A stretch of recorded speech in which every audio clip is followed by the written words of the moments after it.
Hello! Welcome to square talks. నేను హర్షిత. ఈరోజు 'రాతిపూలు' book 1 insights ఆహ్, ఆర్టికల్‌తో మ మళ్ళీ మీ ముందుకొచ్చాం. ఈసారి టాపికొచ్చేసి ఫస్ట్ తమ్ముడిని వేసేస్తాను. అయితే ఈ టాపిక్ మీద ఇన్‌సైట్స్ ఇవ్వడానికి మనతో పాటున్నారు సీనియర్ సైకాలజిస్ట్ శ్రీనివాస్ గారు. Hello sir. హాయ్. ముందైతే నేను పా ఆర్టికల్ చదువుతాను సార్. ఓకే. ఫస్ట్ తమ్ముడిని వేసేస్తాను. నరేష్ గౌడ్ దంపతులు మల్కాజ్గిరిలో నివసించేవారు. సాఫ్ట్‌వేర్ ఉద్యోగం చేసే Naresh part time real estate చేస్తూ బాగా సంపాదించాడు. హైదరాబాద్ శివారులోని ఒక స్కై స్కేపర్‌లో బ్రహ్మాండమైన ఫ్లాట్ కొనుక్కొని అక్కడికి షిఫ్ట్ అయ్యాడు.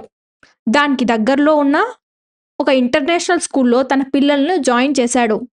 3 సంవత్సరాలలో తన పెద్ద కొడుకు ప్రవర్తనలో చాలా మార్పొచ్చింది. 15 ఏళ్లొచ్చిన ఆ అబ్బాయి చాలా ఖరీదైన కోరికలు కోరుతున్నాడు. ఐప్యాడ్‌లో పబ్‌జీ ఆడుతూ దానికి పూర్తిగా అడిక్ట్ అయిపోయాడు.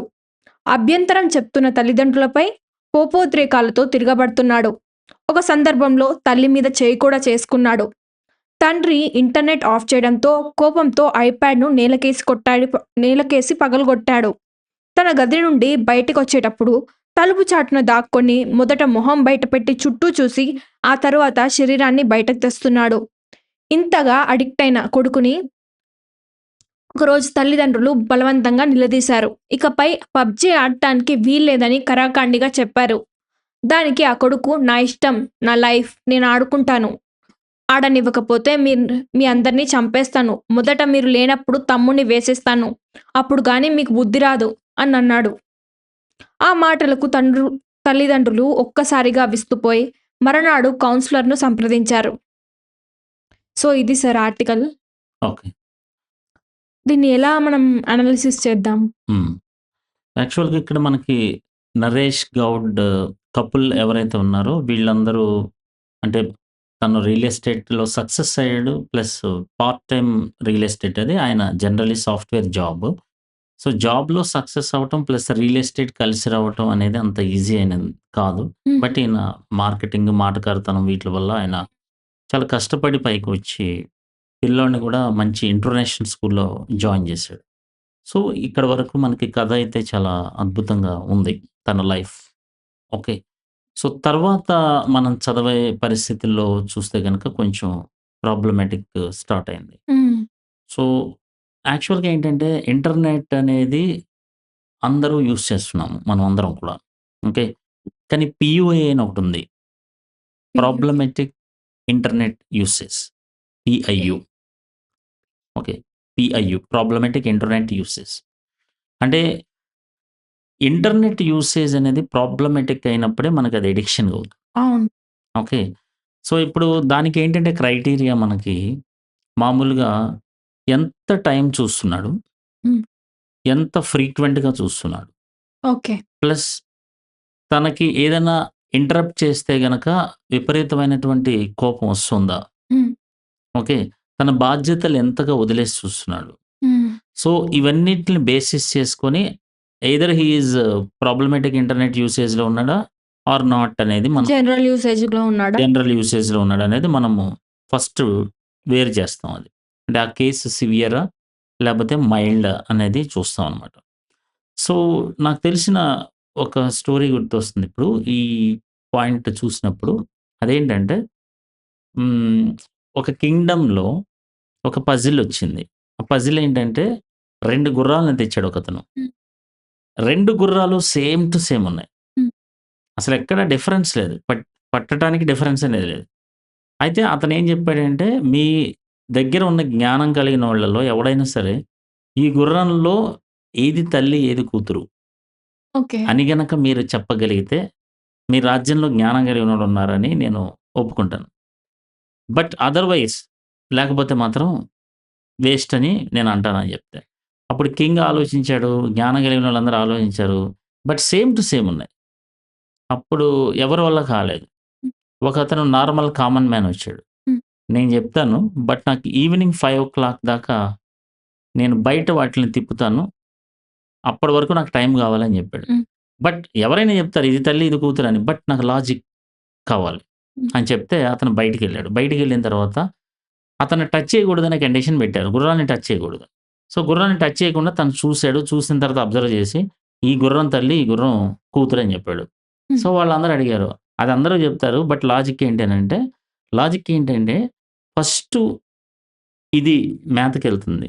హ్మ్. దాని వెనకాల ఇది మేతకెళ్తుంది. హ్మ్. ఫస్ట్ ఇది వాటర్ తాగుతుంది. దాని వెనకాల ఇది వాటర్ తాగుతుంది. ఫస్ట్ ఇది ఎగురుతుంది. దాని వెనకాల ఇది ఎగురుతుంది. సో, ఫస్ట్ ఇది ప్రతి పని చేసిన తర్వాత సెకండ్ ఇది చేస్తుంది కాబట్టి అంటే కాపీ చేస్తుంది కాబట్టి ఇది తల్లి, ఇది కూతురని చెప్పాడు. సో, ఏం చెప్తుంది ఈ స్టోరీ అంటే పేరెంట్ ఎలా ఉంటాడు అనే దాన్ని బట్టి పిల్లల జీవితాలు గూడా అలాగే ఉంటాయి. అంటే పేరెంటింగ్ మిస్టేక్స్ ఉన్నాయి దీంట్లో. మిస్టేక్ అనేది యాక్చువల్‌గా నేనేమంటున్నానంటే ఇప్పుడు పేరెంట్స్ దగ్గర హ్మ్. ప్రేమ అందితే, హ్మ్. పేరెంట్స్ దగ్గర అభిమానం అందితే, ఆ రిలేషన్‌షిప్ అందితే, తను టైమ్ పాస్ కావటానికి వేరే గేమ్ ఆడుకోవాల్సిన అవసరం లేదిక్కడ. Okay. Okay. So, parents face to face మాట్లాడే కమ్యూనికేషన్ గాని, పేరెంట్స్ దగ్గర తన కనెక్షన్ అండ్ లవ్ కానీ, లేపోతే తనని చూసేటటువంటి సెల్ఫ్ రెస్పెక్ట్ కానీ, హ్మ్. లేకపోతే మనం చెప్పుకున్నటువంటి need of variety and security, హ్మ్. సర్టెనిటీ ఈ మానసిక అవసరాలు గనక పేరెంట్స్ తోటి బాండ్ అయ్యి, అతనికి అన్నీ ఫుల్‌ఫిల్ అయితే ఓకే. సో, ప్రత్యేకంగా వేరే చోటకెళ్ళి, వేరే అలవాట్లు నేర్చుకునేటటువంటి అవకాశం ఉండదనేది ఒక పాయింట్ ఇక్కడ. ఓకే. మేబీ ఇప్పుడు ఈ మధ్యన గూడా అంతకంటే చాలా సంవత్సరాల క్రితం వైరల్ అయిందది. అదేంటంటే ఆహ్, బాబు ఇంట్లోకి రాంగానే మాట్లాడతారని చూసినటువంటి తల్లి వెంటనే ఏం చేస్తుందంటే, పక్కకెళ్ళు అని జెప్పేసి ఫోన్‌లో ఎవరితోటో సరదాగా మాట్లాడుతుంటది. హ్మ్.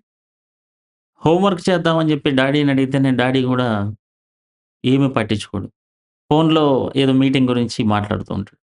సో, అప్పుడు పిల్లల పరిస్థితేంటి? వాళ్ళు ఫోను పట్టుకుంటారు. వచ్చే జన్మలో అయినా మొబైల్‌గా పుడితే బావుండు అని అనుకున్న వాళ్ళు ఆ! అనేక మందున్నారు. ఆ లెటర్ చదువుతూ ఉంటారు. లెటర్ చదువుతుంటే ఆ తల్లిదండ్రులు ఏడవటం, వచ్చే జన్మలోనైనా మీ చేతిలో మొబైల్‌గా పుడితే నాతో మాట్లాడతారు, నన్ను చూస్తారు, నా అభిప్రాయాన్ని గౌరవిస్తారు, నా ఫీలింగ్స్ షేర్ చేసుకున్నప్పుడు మీరు సంతోషపడతారు అని పిల్లలు ఈరోజు చాలామంది ఏడుస్తున్నారు యాక్చువల్‌గా. ఎందుకంటే పిల్లల్ని కన్నారు గానీ కంటేనే పిల్లలా అనన్నట్టు, పిల్లల్ని కని వదిలేస్తే కాదు గదా! వాళ్ళతో కాస్త కళ్ళలో కళ్ళు బెట్టి, ఫేస్ టు ఫేస్ మాట్లాడి, వాళ్ళ సమస్యలేంటి, వాళ్ళ భయాలేంటి, వాళ్ళ ఆందోళనేంటి తెలుసుకోవాల్సిన అవసరం యాజ్ ఖచ్చితంగా ఉంది గదా! తల్లిదండ్రులకి. మీ డ్యూటీలు ఇంపార్టెంటే, మీ రియల్ ఎస్టేట్ ఇంపార్టెంటే, ఫ్లాట్‌లు ఇంపార్టెంటే, సాఫ్ట్‌వేర్ జాబ్ ఇంపార్టెంటే, టీమ్ మీటింగ్స్ ఇంపార్టెంటే, మీ సినిమాలు ఇంపార్టెంటు, మేబీ చాలా ఉంటాయి మీకు. కానీ అంతకుముందు మనకి 'హరిరాఘవ్' గారు ఒక పాయింట్‌లో చెప్పారు. ఏంటంటే, పిల్లల్ని కేర్ తీసుకోకపోయే సమయం మీకు లేకపోతే పిల్లల్ని కనబాకండి అని. హ్మ్. అది చూడండి ఎంత harsh statement. But truth. Truth అది. ఏమి పిల్లలకి మీరు సమయాన్ని వెచ్చించి వాళ్ళకి ప్రేమించే సమయం మీరు ఇవ్వలేకపోతే, అసలు పిల్లల జోలికి ఎళ్ళబాకండి అని చెప్తున్నారు. సో, ఇక్కడ ప్రాబ్లమ్ ఏంటంటే, ఎంత సేపటికి హైదరాబాద్‌లో ఉన్నటువంటి ఔట్‌స్కర్ట్స్‌లో ఉన్న ఫ్లాట్‌లు కొనుక్కోవటం, రియల్ ఎస్టేట్ బిజినెస్ చేయటం హడావిడిలో పిల్లలకి ఏదో ఇప్పుడు తినేటప్పుడు మనం మొబైల్ ఫోన్ ఇచ్చేస్తే తినేస్తున్నారు. వాళ్ళు తినేస్తున్నారు గాబట్టి ఇంక మనం మొబైల్ ఫోన్ ఇచ్చేస్తున్నాం. హమ్మయ్య! అయిపోయింది. మన అంటే, అంటే భార్యాభర్తల అవసరాలు తీర్చుకోవటానికి పిల్లలకి ఆ సమయంలో ఒక మొబైల్ ఇచ్చి వీళ్ళ మానసిక అవసరాలు, అన్ని అవసరాలు తీర్చుకుంటున్నారు. కానీ రేపొద్దున వాడు దారి తప్పితే మరి దానికి ప్రిపేర్ అవ్వాలిగా. ఇక్కడ ఆల్రెడీ పిల్లోడు దారి తప్పిపోయాడు. ఏంటంటే దారి తప్పిపోవటం అంటే అడిక్ట్ అయిపోయాడు అని చెప్పి రాసారిక్కడ. హ్మ్. అదే దారి తప్పటం. హ్మ్. ఆ! అనేక మంది ఈరోజు పబ్‌జీ గనక మీరు పబ్‌జీ డెత్ న్యూస్ అని గనక మీరు గూగుల్‌లో టైప్ చేసి చూసుకుంటే, మీరట్‌లో గాని, లేకపోతే భారతదేశంలో రకరకాల ప్రాంతాల్లో గాని, అనేక మంది పబ్‌జీ ఆడుతూ, ఆడుతూ 13 గంటలాడి, 8 గంటలాడి, మెదడులో రక్తనాళం క్లాట్ అయిపోయి చనిపోయిన వాళ్ళు, గుండె ఆగిపోయి చనిపోయిన వాళ్ళు. ఓకే. పబ్‌జీ ఇవ్వలేదని చంపటానికి ఎదురొచ్చినోళ్ళు, లేపోతే వాళ్ళని వాళ్ళు చంపేసుకొని చచ్చిపోయిన వాళ్ళు అనేక మంది ఉన్నారు. ఓకే. సో, ఇంత ప్రమాదకరమైనటువంటి అడిక్షన్‌కి పిల్లాడు లోనవుతున్నప్పుడు, మీరు ఏమాత్రం గూడా పట్టించుకోనటువంటి పరిస్థితిలో ఉంటే ఎలా మరి? సో, నేనేం బాధ పెట్టట్లేదు, భయపెట్టట్లేదు. నా పాయింట్ ఏంటంటే, మీకెలా ఉంటుందంటే ఇక్కడ ఒకసారి వ్యసనంలో 3 ఇంపార్టెంట్ పాయింట్స్ ఉంటాయి. అంటే వ్యసనానికి కారణం ఏంటంటే, ఫస్ట్ పబ్‌జీ ఆడటమైనా, లేకపోతే పబ్‌జీ అనేది బిహేవియరల్ అడిక్షన్ ఇది. హ్మ్. ఓకే. బోరెడమ్ వల్ల గాని, స్ట్రెస్ వల్ల గాని. హ్మ్. ఓకే. నాకు బోర్ కొడుతుంది. నాకు టైమ్ పాస్ అవ్వట్ల. ఇప్పుడు ఏదో ఒకటి జేయాలి. ఆ! I need PUBG. ఓకే. అని చెప్పి పబ్‌జీ ఆడటానికెళ్ళిపోతాడు. హ్మ్. ఎందుకంటే బోర్. హి ఫెల్ట్ బోర్. హ్మ్. ఓకే. సో, బోర్‌ని ఎలా డీల్ జేయాలి? హ్మ్. బోర్ టైమ్‌ని. సో, అందుకని టైమ్ పాస్‌గా ఆడేస్తాడు జీ. పబ్‌జీ. సో, లేదా బాగా ఒత్తిడైపోయింది. ఎగ్జామ్‌లో ఏదో ప్రాబ్లమ్ అవ్వటమో, హ్మ్. ప్రిన్సిపల్ తిట్టటమో, ఏదో ఒకటి ఇష్యూ అయింది. ఆ ఒత్తిడి తట్టుకోలేక ఐ నీడ్ రిలాక్సేషన్. హ్మ్. So, I depend on PUBG. Oh! PUBG. PUBG. నాకు మంచిగా హ్యాపీగా అనిపిస్తది. అలా వెళ్ళిపోతున్నారు. కానీ ఇప్పుడు ప్రాబ్లమ్ ఏంటంటే తల్లిదండ్రులు వాళ్ళని విలన్లుగా జూస్తున్నారు. అవును. కనీసం రెస్పెక్ట్ కూడా ఇవ్వరా? తల్లిదండ్రులు ఇంట్లో బాధ్యత చేయవా? ఈ పబ్‌జీ ఆడుకుంటా కూర్చుంటావా ఎప్పుడు పడితే అప్పుడు? ఎగ్జామ్స్ ఉన్నప్పుడు చదవవా? హోంవర్క్ చేసుకోవా? ఇంటికి రావటం పబ్‌జీ ఆడతావు. మేము చెప్పేదేంటి ఒక గంట సేపైనా నువ్వు హోంవర్క్ చేసుకో, ఇంటి పనులు చేసుకో. ఆ తర్వాత ఒక గంట సేపు ఆడుకోవచ్చు కదా! రావటమే పబ్‌జీ ఆడతావు. మార్నింగే పబ్‌జీ అని ఎళ్తావు. ఏంటిది మాకు? నైటు 12:30 దాకా పడుకోవు. మళ్ళీ మార్నింగ్ హడావుడిగా లేచి స్కూలుకెళ్తావు. ఏంటిది? కాలేజ్‌కెళ్తావు అని తిడుతున్నారు. ఓకే.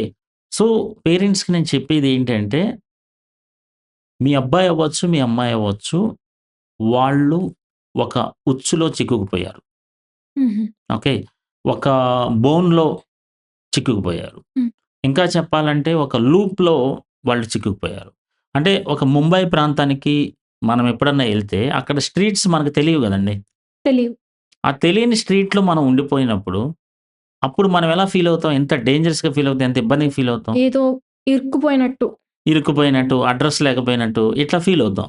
ఫీల్ అయినప్పుడు యాక్చువల్‌గా మనం ఎలా బయటపడాలో మనకి తెలీదు. తెలీదు. సేమ్ థింగ్ ఇక్కడ అప్లై అవుతుంది. హ్మ్. పిల్లలకి ఎవరికైనా సరే. వాళ్ళు పబ్‌జీ ఆడుతున్నారు అంటే ఏంటంటే, ఒక ఉచ్చులోని, ఒక బోన్ లోపల ఒక రకమైనటువంటి దాన్నేమంటారు? నెట్ ఆహ్, అన్నా, పంజరం అన్నా. ఒక దట్టమైన అడ్రెస్ తెలియని ప్రాంతం లోపల, ఒక పంజరం లోపల చిక్కుకుపోయారు. హ్మ్. సో, చిక్కుకుపోయి వాళ్ళు ఇబ్బంది పడుతున్నారు యాక్చువల్‌గా. కానీ మనమేమనుకుంటున్నామంటే వీడు కావాలని మన మాట వింటలేదు. కావాలని మన అల్లరి చేస్తున్నాడు. అల్లరి చేస్తున్నాడు. పెంకితనం. మాకు మొండిగా తయారయ్యాడు, పెంకిగా తయారయ్యాడు. అది ఇది అని జెప్పేసి వాడిని తిడుతున్నాం. యాక్చువల్‌గా వాడికేంటంటే దాంట్లో నుంచి ఎట్టా బయటపడాలనేది వాడికి తెలియట్లా. ఓకే. సో, ఎంతసేపటికి తల్లిదండ్రులు ఎలా ఆలోచిస్తున్నారంటే వీడు నాకు వ్యతిరేకంగా ప్రవర్తిస్తున్నాడు. నాకు చెడబుట్టాడు, బుద్ధి లేనోడు, పనికిమాలినోడు ఈ టైప్‌లో చూస్తున్నారు. కానీ అక్కడ విషయం ఏంటయ్యా అంటే మిమ్మల్ని హర్ట్ చేయటం వాడి ఉద్దేశ్యం కాదు. హ్మ్. మిమ్మల్ని బాధపెట్టి, మిమ్మల్ని ఇబ్బంది పెట్టి, మిమ్మల్ని కంటి మీద కునుకు లేకుండా చేయటం అయితే వాడి ఉద్దేశ్యం కాదు.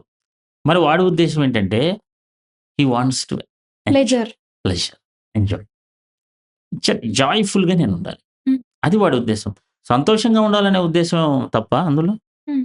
కాదు. Every behaviour has its own intention అంటారు. సో, వాడి ఇంటెన్షన్ ఏంటి? నేను హ్యాపీగా ఉండాలి. నేను రిలాక్స్ ఉండాలి. నేను స్ట్రెస్ ఫ్రీ అవ్వాలి. నాకు బోర్‌డమ్ ఉండద్దు అనేది.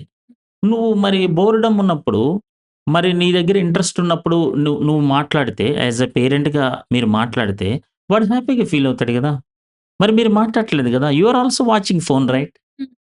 మీరెందుకు వాచ్ చేస్తారు ఫోను? అదేంటి సార్ మేము జాబులు, మరి టీమ్ మీటింగులు, మరి క్లయింట్స్ ఫోన్‌లు ఇవన్నీ లేకుండా మేమెట్టా జీవనోపాధి చేయాలి సార్ అంటే? వాడికి తెలీదుగా అది.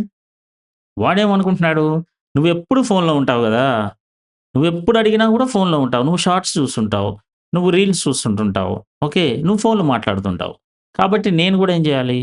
ఫోను. నేను షార్ట్స్ చూడాలి. నేను రీల్స్ చూడాలి. నేను ఫోన్‌లో చూడాలి. గేమ్ ఇంకా ఇంట్రెస్టింగ్‌గా ఉంది కాబట్టి నేను పబ్‌జీ ఆడాలి. హ్మ్. ఇట్లా వాడి జీవితంలో వాడు నిర్ణయం తీసుకున్నాడు.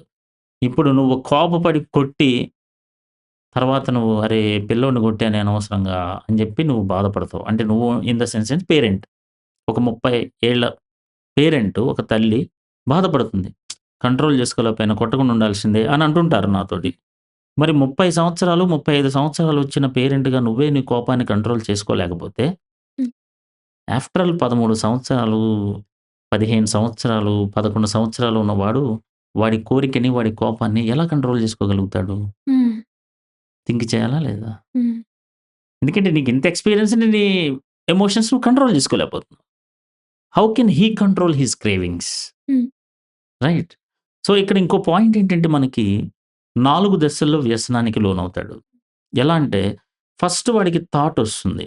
హ్మ్. అంటే థాట్స్ దశలో ఉంటుంది. అంటే ఏంటంటే పబ్‌జీ ఆడాలి అనే ఒక ఆలోచన ఒస్తది. అప్పుడు వాడు ఆకర్షణకు లోనవుతాడు. ఆమె గాని, అతను గాని. ఆకర్షణకు లోనవుతాడు. Just thoughts. ప్రొసీడ్ అయ్యాడనుకోండి సెకండ్ స్టేజ్ ఎమోషన్స్. ఎమోషన్స్‌లో ఏమవుతుందంటే అలా ఆడితే ఇలా ఉంటుంది అని కోరిక కలుగుతుంది. He wants. Hmm. Okay. Third స్టేజ్‌లో ఏమవుతుందంటే ఫిజికల్ చేంజెస్ ఒస్తాయి. హ్మ్. అంటే క్యూరియాసిటీ రావటం, ఎక్సైట్‌మెంట్ రావటం, ఊహించుకొని ఆనందం రావటం ఇట్లా ఉంటాయి. అప్పుడు కూడా ప్రొసీడ్ అయిపోయాడనుకోండి. ఇక ఫోర్త్ స్టేజ్‌లో ఏంటంటే మోటివేషన్. హ్మ్. అంటే ఏంటంటే రేపు ఎగ్జామ్ ఉన్నాయి ఏం కాదులే ఆడొచ్చు. ఏదో ఒకటి ఎగ్జామ్ ఏదో ఒకటి రాసేద్దాంలే. లేతే పేరెంట్స్‌కి ఏదో ఒకటి చెప్దాంలే అని వాడిని వాడు ఇటువైపు మళ్ళించుకుంటాడు. ఆ! వాడికి వాడేదో సర్ది చెప్పుకొని ఎళ్ళిపోతాడు. సో, ఈ విధంగా స్టేజెస్‌లో మనకి బిహేవియర్ ఎళ్తుంది. ఫర్ ఎగ్జాంపుల్ ఇదే మనకు అప్లై చేసుకుంటే ఒక మామిడి పండు చూసామనుకోండి.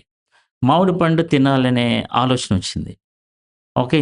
హ్మ్. ఎమోషన్‌లో ఏముంటుందంటే కోరిక డెవలప్ అవుతుంది. తిందాం, కోసుకొని తిందాం తిందాం చాలా ఇట్లా అనిపిస్తుంది. తీయగుంటది. తీయగా ఉంటుంది. సో, మూడో స్టేజ్‌లో ఏంటంటే సెలైవేట్ లాలాజలం రావటం అది ఫిజికల్ చేంజెస్. ఎప్పుడైతే లాలాజలం ఫిజికల్ చేంజెస్ వచ్చినాయో, ఇక ఏదో ఒకటి కొనేద్దాంలే ఈరోజు మామిడికాయ తినాల్సిందే. తర్వాత నుంచి చూసుకుందాం. చూసుకుందాం. తర్వాత సంగతి తర్వాత షుగర్ ఎక్కువైనా ఏం కాదులే తర్వాత చూసుకుందాం. అని ఒకసారికి ఏమవుద్ది? ఏమవుద్ది అని సెల్ఫ్ టాక్ తోటి వీడేం చేస్తాడంటే బెనిఫిట్ తీసేసుకుంటాడు. కానీ ఇక్కడ మామిడికాయ ఆపినా మనకేం కాదు. జ్యూస్ తాగకపోయినా మామిడికాయ తర్వాత తిన్నా గూడా పెద్ద ప్రాబ్లమాటిక్ లేదు. అంత హెడేక్ రాదు. అంత కోపం రాదు. అంత ఫ్రస్ట్రేషన్ రాదు. హ్మ్. కానీ ఇక్కడ పబ్‌జీ దగ్గరికొచ్చేటప్పటికి ఆపితే గనక విపరీతమైన ఫ్రస్ట్రేషన్ వస్తది. విపరీతమైన కోపం వస్తది. ఆ కోపం అసలు ఎందుకు అంతగా ఎందుకొస్తదంటే వ్యసనంలో ఉండేటటువంటి ఒక ఇంపార్టెంట్ థింగ్ ఏంటంటే 3 విషయాలున్నాయి. ఒకటి క్రేవింగ్, 2 టాలరెన్స్, 3 విత్‌డ్రావల్. హ్మ్. ఓకే. క్రేవింగ్ అంటే ఏంటంటే కంటిన్యూయస్‌లీ ఆడాలి, ఆడాలి, ఆడాలి, ఆడాలి, ఆడాలి అనే కోరిక. ఇంట్రెస్ట్ ఆ ప్లెజర్ ఆ ఇంట్రెస్ట్. రావాలి, ఆ రావాలి. మెమరీ గుర్తొస్తది. అప్పుడు ఆడావు గదా! అంత అన్ని పాయింట్లు హిట్ కొట్టావు గదా! చాలా హ్యాపీగా నువ్వు ఫీల్ అయ్యావు గదా!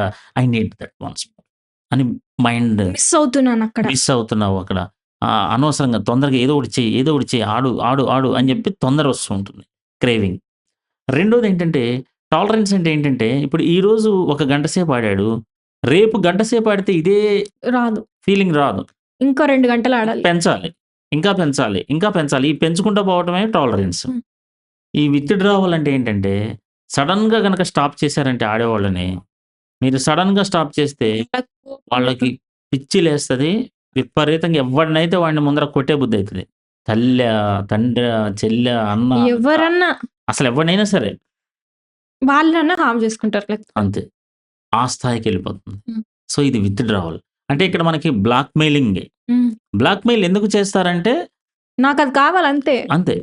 విత్‌డ్రావల్ సింప్టమ్స్ అన్నమాట ఇవి. అంటే అడిక్ట్ అయిపోయాడు. సివియర్ అడిక్ట్ అయిపోయాడు. హ్మ్. సో, ఇలాంటి సందర్భాల్లో మనం ఏమి సజెస్ట్ చేస్తామంటే, కౌన్సెలింగ్ త్రూ వెళ్ళగలిగితే ఓకే. హ్మ్. ఆ కేస్. లేదు 5 సంవత్సరాల నుంచి ఆడుతున్నాడు, 10 సంవత్సరాల నుంచి ఆడుతున్నాడు అన్నప్పుడు, ఇక మెడి అతను 24 గంటలు ఎన్ని గంటలు ఆడతాడంటే 18 గంటలు ఆడతాడు, 17 గంటలు ఆడతాడు అనే కేస్ అయితే మాత్రం హ్మ్. మనం డెఫినిట్‌గా రీహాబిలిటేషన్ అంటే ఇప్పుడు బిహేవియరల్ రీహాబిలిటేషన్ సెంటర్స్ లేవు. ఇక ఎప్పుడైతే సబ్‌స్టెన్స్ యూజ్ చేసి ఈ తాగుడు, అడిక్షన్ వీటిలకి సంబంధించినవే ఉంటాయి. బిహేవియరల్ అడిక్షన్ దాంట్లో గూడా దాంట్లోకే వేసేసి కొన్ని డేస్ డీటాక్సిఫికేషన్ అని చేస్తాం. అంటే బలవంతంగా దూరం పెట్టేస్తాం. మరుంటారా అప్పుడు? బలవంతంగా దూరంగా పెడితే ఉండరు జనరల్లీ. బట్ ఇక దిక్కులేని పరిస్థితి. అప్పుడు మరి అగ్రెసివ్‌గా బిహేవ్ చేయరా? అక్కడ అగ్రెసివ్‌గా బిహేవ్ చేసినా ఆల్టర్‌నేట్ మెడిసిన్స్ ఉంటాయి. ఓకే. ఓకే. అంటే మెడికల్ సైకియాట్రి ఇంటర్వెన్షన్ ఉంటది. ఆ! కొంచెం సైకియాట్రి మెడిసిన్స్ ఏమన్నా వేసుకొని వాటిలి ద్వారా కొంత వాళ్ళ అగ్రెషన్ గాని, వీటిల ద్వారా గాని కొంత తగ్గించుకుంటూ ఒక 1 వీక్ ఆర్ 10 డేస్ అయిన తర్వాత కాస్త brain little bit thinking capacity అనేది మళ్ళీ రిపేర్ అవుతుంది లోపల. హ్మ్. ఎప్పుడైతే రిపేర్ అయిందో కొంచెం అతను ఆలోచించడం మొదలుపెడతాడు. ఇప్పటిదాకా నేనేం తప్పులు చేశానని ఆలోచించుకుంటాడు. సో, ఫర్ ఎగ్జాంపుల్ మీకు ఒకసారి అమెరికా అండ్ వియత్నాంకి ఒక యుద్ధం జరిగింది. సో, అమెరికా సైనికులు వియత్నాంలో చాలా సంవత్సరాలున్నారు. ఆ సంవత్సరాలన్నిట్లలో వాళ్ళు హెరాయిన్‌కి అడిక్ట్ అయ్యారు. హుహు. హెరాయిన్ అంటే అదొక డ్రగ్. ప్రమాదకరమైన drug. Illegal drug. Hmm. Costly drug. So, ఆ హెరాయిన్‌కి అడిక్ట్ అయినటువంటి అమెరికన్ సోల్జర్స్ ఎవరైతే ఉన్నారో, వాళ్ళు వాటిని వదలలేనంత అడిక్ట్స్ అయిపోయారు. హ్మ్. ఆ 4 ఏళ్ల తర్వాత, 5 ఏళ్ల తర్వాత సంథింగు అమెరికాకొచ్చేసారు. సొంత ఇళ్ళకొచ్చేసారు. సంథింగ్ చాలామంది రిటైర్ అయిపోయారు. ఆహ్, వాలంటరీ రిటైర్మెంట్ ఇలా తీసుకొని ప్రశాంతంగున్నారు. వాళ్ళందరూ కూడా హెరాయిన్ పూర్తిగా మానేశారు. పూర్తిగా మానేశారు. ఏ రీహాబ్ సెంటర్‌కెళ్ళాలా, ఏ కౌన్సెలింగ్ సెంటర్‌కెళ్ళాలా పూర్తిగా మానేశారు. ఎలా? అదే ఏంటా అని జెప్పేసి వీళ్ళందరూ రిసర్చ్ చేస్తే వాళ్ళకర్థమైందేంటంటే, వాళ్ళకి ఏ స్ట్రెస్సు లేదు. ఏ బోరెడం లేదు. మానసిక అవసరాలన్నీ తీరినియి. శారీరక అవసరాలు తీరినియి. అంతే. అక్కడ ఉన్నప్పుడు వియత్నాంలో ఉన్నప్పుడు అవన్నీ ఉన్నాయి గాబట్టి బోర్డమ్, స్ట్రెస్ అవన్నీ వాటికి అడిక్ట్ అయ్యారు. ఎగ్జాక్ట్‌లీ. అక్కడున్నప్పుడు ఎప్పుడు యుద్ధమొస్తదా? ఎప్పుడు మన మీద బాంబులు పడతాయా? ఎప్పుడు మనకి రక్తపాతం జరుగుతుందా? ఎప్పుడు మన మీదకి ఏదైనా థ్రెట్ ఒస్తదా? అనే కంటిన్యూయస్ స్ట్రెస్ అనేది, యాంక్సైటీ హ్మ్. అనేది ఉండేది. ఇప్పుడు ఇంటి దగ్గరకొచ్చి కూర్చున్నారు ప్రశాంతంగా. హాయిగా భార్య పిల్లలతోటి సంతోషంగా గడుపుతున్నారు. ప్రశాంతంగా భోజనం చేస్తున్నారు. కాలక్షేపం కబుర్లు చెప్పుకుంటున్నారు. సో, అంటే వాళ్ళకి ప్రేమ, ఆప్యాయత, అనురాగాలు, ఓకే. ఐక్యత ఇలాంటివన్నీ ఉంటాయి గదా! హ్మ్. సో, ఆ అటాచ్‌మెంట్, ఆ కనెక్షన్, హ్మ్. ఆ recognition, respect everything they have fulfilled. ఎప్పుడైతే ఫుల్‌ఫిల్ అయిందో ఇంక డ్రగ్ ఎందుకు? అవసరం లేదు. There is no need right? So, డ్రగ్‌లో హ్యాపీనెస్ కోసమే మనిషి ఎళ్తున్నాడు. అవును. బట్ హ్యాపీనెస్ ఆల్రెడీ ఫ్యామిలీలో ఉంది గదా! హ్మ్. హ్యాపీనెస్ ఆల్రెడీ ఫ్యామిలీలో ఉంది గాబట్టి, there is no need to crave for drug. So, అలానే ఇంట్లో ఏం మిస్ అవుతుంది? పిల్లోడి యొక్క మానసిక అవసరాలేంటి? ఈ బాబు పబ్‌జీ ఆడకుండా ఉండేటట్టుగా చేయటానికి మన దగ్గర ఏమేం మార్పు రావాలి? ఏమేం మార్పు రావాలి అంటే, కొంచెం అతనికి టైమ్ లిమిట్ పెట్టాల్సుంటుంది. అంటే పేరెంట్స్ కూడా టైమ్ లిమిట్ పెట్టుకొని, ఈ టైమ్ టు ఈ టైమ్ మాత్రమే మనం ఫోన్ యూజ్ చేద్దాం. ఆ మిగతా అంతా వాడితో టైమ్ స్పెండ్ చేద్దాం. ఓకే. ఇప్పటికిప్పుడంటే సడెన్‌గా మనం స్టాప్ చేసినా పిల్లోడు స్టాప్ చేయడు గాబట్టి, సో, తనని మరీ సివియర్, టూ మచ్ సివియర్ ఉంటే గనక రీహాబ్ సెంటర్ కన్నా పంపించైనా, హెల్ప్ తీసుకొనైనా సరే, కౌన్సెలింగ్‌కి హెల్ప్ తీసుకొనైనా సరే, అడిక్షన్ నుంచి విడిపించొచ్చు. ఓకే. అదర్‌వైజ్ ఏం చేస్తామంటే మనము యాక్చువల్‌గా ఇక్కడేంటంటే, మనకి వైఫైలు ఆఫ్ జేయడం చేశారు వీళ్ళు. ఆ! వైఫైలు ఆఫ్ చేయటం చేశారు. సడెన్‌లీ ఆఫ్ చేయడం చేశారు. నేనేమంటానంటే ఫస్ట్ కట్ డౌన్ చేయాలి కొంచెం. సడెన్ స్టాప్ కంటే కట్ డౌన్ చేస్తే ఏంటంటే సింపుల్‌గా అదవుతుంది. ఇంకోటేంటంటే ఇక్కడ ట్రిగ్గర్స్ అనేది ఒకటి చూడాలి. ట్రిగ్గర్స్ అంటే ఏంటంటే, మనకి ఫ్రెండ్స్ వచ్చారనుకోండి, అతనికి ఆడాలనే ఫీలింగ్ రావచ్చు. అది ఎక్స్‌టర్నల్ ట్రిగ్గర్ బయట హ్మ్. నుంచి. ఒకవేళ తనకి స్ట్రెసొచ్చింది. ఇంతకుముందు చెప్పిన బోరెడము, లేతే క్యూరియాసిటీ, లేతే ఫన్, థ్రిల్ సీకింగ్, థ్రిల్ కావాలి ఇప్పుడు కొంచెం నాకు అనేటటువంటివన్నీ ఇంటర్నల్ ట్రిగ్గర్స్. సో, ఏ ట్రిగ్గర్స్ తోటి తను ఎలా అవుతున్నాడు అనేది చూడాలి. అంటే ఇప్పుడు కాగ్నిటివ్ బిహేవియర్ థెరపీలో తనకేం చేస్తామంటే, స్ట్రెస్ ఎక్కువుంది నాకు. అందుకనే నేను ఈ ఫోన్‌తో పబ్‌జీ ఆడుతున్నాను అని చెప్పాడు. సో, స్ట్రెస్ మరి పబ్‌జీ ఆడితే తగ్గుతుందా? అని అడుగుతాం. నేను రిలాక్స్ అవుతా కొంచెం. అంటే ఈ బిలీఫ్ రాంగ్ బిలీఫ్. ఎందుకు? ఎందుకని? ఎందుకనంటే పబ్‌జీ కనిపెట్టక మునుపు స్ట్రెస్ నీకు రిలాక్సేషన్ ఎలా వచ్చిందసలు? నువ్వు అంతకుముందు ఒత్తిడికి లోనయ్యావా లేదా? హ్మ్. లోనయ్యావు. మరప్పుడు రిలాక్సేషన్ ఎట్లా వచ్చింది? నేచురల్ పద్ధతిలో నువ్వు ఏదో ఒకటి రిలాక్సేషన్ చేసుకున్నావు. అంటే ఎలా చేసుకున్నావు? వాకింగ్‌కెళ్ళో, హ్మ్. లేతే కొద్దిసేపు సరదాగా పాటలు పాడుకోనో, హ్మ్. లేపోతే సరదాగా ఫ్రెండ్స్ తోటి ఆడుకోనో, లేతే ఏదైనా బొమ్మలు గీసో, పెయింటింగ్ రాసో ఏదో ఒకటి ఈ రకంగా నువ్వు చేసుకున్నావు. హ్మ్. లేతే ఎవరితోటైనా షేర్ చేసుకోనో, ఈ విధంగా రిలాక్స్‌కి గురయ్యావు. సో, ఇది గూడా అంతే. దానికి పబ్‌జీనే ఉండాలి, రిలాక్స్ అవ్వాలనేముంది? హ్మ్. అంతే కదా! సో, ఆ విధంగా ఏం చేస్తామంటే అతనికి మనము థాట్ రీస్ట్రక్చరింగ్ చేస్తాం. ఓకే. సో, ఆ విధంగా రీస్ట్రక్చరింగ్ చేయటం వల్ల రెండోది తల్లిదండ్రుల యొక్క బిహేవియర్‌ని కూడా మనం ఫ్యామిలీ కౌన్సెలింగ్ త్రూ మార్చాల్సిన అవసరం ఉంటుంది. ఎందుకంటే తల్లిదండ్రులు మారకుండా, ఫ్యామిలీ సపోర్ట్ లేకుండా పిల్లోడు పబ్‌జీ అంటే ఎలా ఉంటుంది? ఇప్పుడు ఒకసారి నాకు కాదు నా సీనియర్‌కి ఒక కేస్ వచ్చింది. అదేంటంటే వాళ్ళు ఆ అమ్మాయిని తీసుకొచ్చారు. ఆ అమ్మాయి ఒకతన్ని ప్రేమించింది. ఓకే. అతను దగ్గర దగ్గర ఒక 10 పోలీస్ స్టేషన్‌లో పిక్ పాకెటర్. ఆ 10 పోలీస్ స్టేషన్‌లో అతని బొమ్ముంది. హ్మ్. అయినా గాని ఈ అమ్మాయి ప్రేమించింది. హ్మ్. అతను ఒక bike mechanic. But professional pick pocketer. So, ఈ అబ్బాయిని ఎట్లా ప్రేమించావమ్మా నువ్వు? నువ్వు చూస్తేనేమో మెడిసిన్ అమ్మాయి చేసేది. ఓకే. మెడిసిన్ చేసే అమ్మాయి వచ్చి చూడ ఆ అబ్బాయిని ఎట్లా ప్రేమించావు? అట్లా ప్రేమించబాకు. అది కరెక్ట్ కాదు గదా! అనేసి కౌన్సిలర్ చేత చెప్పించారు. ఆమె ఏమందంటే, "సార్ మీకు ఏ ఫుడ్ అంటే ఇష్టం?" "నాకు చికెన్ బిర్యానీ అంటే ఇష్టం." హ్మ్. "మానేసేయండి అయితే." "నేనెందుకు మానతాను" అన్నాడు. "మరి మీకిష్టమైంది మీరు మాననప్పుడు, నాకిష్టమైంది నన్ను మానమని మీరెట్లా చెప్తున్నారు?" హ్మ్. అంటే ఇది ప్రాబ్లమాటిక్ కాదు మనకి అంటే, ప్రాబ్లమ్స్ ఎవరికైనా వస్తాయి సార్. మీకు కూడా డైజెషన్ ప్రాబ్లమ్ రావచ్చు. కానీ మీరు ఇష్టపడుతున్నారు గదా! కాబట్టి మీరిష్టపడి మీరు తింటారు. నా ఇష్టపడి అన్నట్టుగా మాట్లాడింది. హ్మ్. తీరా చూస్తే అతనికి హెచ్ఐవీ అటాక్ అయింది. ఓకే. అయినా గాని ఆ అమ్మాయి ఆమెకి ఏం ఫీలింగ్ లేదు. సో, అతను బయటకొచ్చి కౌన్సిలరే బాధపడి ఏంటండి ఈ జనరేషన్ ఇట్లా అయిపోయింది. అతనికి హెచ్ఐవీ ఉన్న ఆమె అంటే వాళ్ళు చాలా ఇబ్బంది పడ్డారు. హ్మ్. సో, చాలా ఇబ్బంది పడిన తర్వాత అయినా నాకు కావాలి తను అని చెప్పేసి అతనితోటి ఆమె ఎళ్ళిపోయే పరిస్థితి. సో, అంటే ఏంటంటే ఇక్కడ వాళ్ళు పట్టిన కుందేటికి మూడే కాళ్ళు అనేటటువంటి విధానంలో వ్యసనం ఉంటుంది యాక్చువల్‌గా. హుహు. అంటే అది ఒక వ్యక్తి అయినా హ్మ్. వ్యసనం, ఒక డబ్బైనా వ్యసనం అవ్వచ్చు, షాపింగ్ అయినా వ్యసనం అవ్వచ్చు, అధికారం అయినా వ్యసనం అవ్వచ్చు, హ్మ్. లేపోతే ఈ మొబైల్ ఫోన్స్ అయినా వ్యసనం అవ్వచ్చు, చెస్ అయినా వ్యసనం అవ్వచ్చు, ఎక్సర్‌సైజ్ అయినా వ్యసనం అవ్వచ్చు. ఎనీథింగ్ వ్యసనం గావచ్చు. చెస్, ఎక్సర్‌సైజ్ గూడా వ్యసనం అవుతాయా sir? Exercise, chess, shopping everything వ్యసనం షాపింగ్ గావచ్చు. అంటే ఓకే. ఓకే. ఎక్సర్‌సైజ్ ఎలా వ్యసనం అవుతది? యాక్చువల్‌గా నేనేమంటున్నానంటే ఇప్పుడు అన్నం ఎంత తింటాం మనం? ఇంత కొంచెం తింటాం. పొట్ట నిండేంత. ఓకే. రోజంతా అన్నం తింటే? వాంతి చేసుకుంటా అంతే. లేకపోతే సో, అలాగే ఎక్సర్‌సైజ్ అనేది ఒక 1 అవరు, లేపోతే 2 అవరు, లేపోతే మహా అయితే వాళ్ళ వాళ్ళ ప్రొఫెషన్స్ బట్టి ఒక 4 గంటలు. రోజుకి 18 గంటలు ఎక్సర్‌సైజ్ చేశాడనుకోండి. పరిస్థితేంటి? హాస్పిటలైజ్ అయితారు. అది అడిక్షన్. అలాంటివి గూడా ఉంటాయా? ఉంటాయి. ఎక్సర్‌సైజ్ అడిక్షన్స్ ఉన్నాయి మీకు. లేకపోతే ఇంతకుముందు చెప్పినటువంటి ఏది చెస్. చెస్ అడిక్షన్ ఉంది. చెస్ అడిక్షన్ వల్ల ఏంటి సార్ ప్రాబ్లమ్? మనకి ఎక్సర్‌సైజ్ చేస్తే తప్పే ఉంది సార్ 18 గంటలంటే, ఎక్సర్‌సైజ్ చేస్తే గుండె ఆగిపోయి చచ్చిపోయినోళ్ళున్నారు. అవును. చెస్ మరి 9, 15 గంటలు చెస్ ఆడితే తప్పేంటి సార్? బ్రెయిన్ షార్ప్ అయ్యిద్ది కదా సార్ అంటే, బ్రెయిన్ షార్ప్ అయ్యిద్ది. కానీ నైట్ నిద్ర? లేదు.